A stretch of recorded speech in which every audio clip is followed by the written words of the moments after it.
าพคนตีสามกำลังยังประทันนอนเนาะตอนนี้ก็เป็นเวลาตีสามแล้วเบิ่งซักผ้าตากผ้าก็เป็นไปเวลา2-3 ชั่วโมงแล้วทุกคนค่อยสิได้นอนอยู่บ่มื้อนี้จะเฮ็ดงานสีผิวตากแดดเนาะบ่คือแบบคนเฮ็ดงานแตกต่างกันนี่ยังทันนอนตีสามกว่าแล้วคนยังอาบน้ำดีกว่าตัวคนยังหลับยังนอนแล้วเนาะหลับแล้วเฮายัง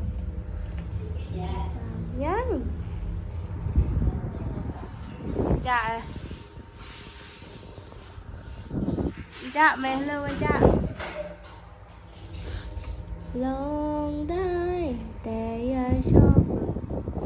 สภาพไม่มีเวลาเลยเกินไปบางที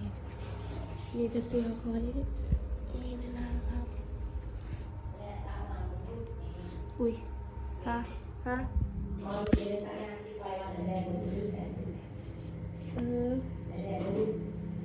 สิไปวันเลย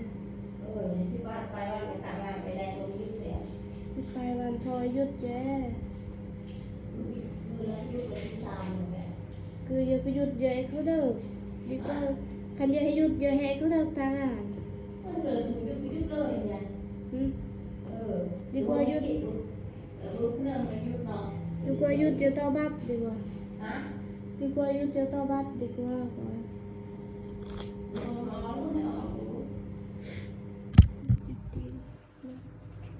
เจ็บแผล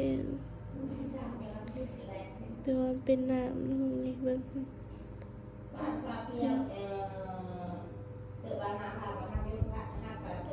ปีเมียฮะก็เลยอัดเมื่ออันโลอัดเมื่ออันโลอัดเมื่ออันโลอัดแต่เราคือเมื่ออันโลอัดตะครัวก็เลยอัดตะครัววันตะไคร้ไม่หยุดอ่ะ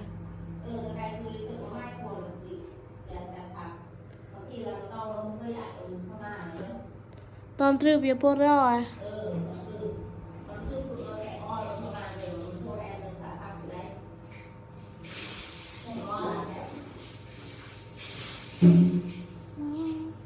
จะไอตาอันลีกเด้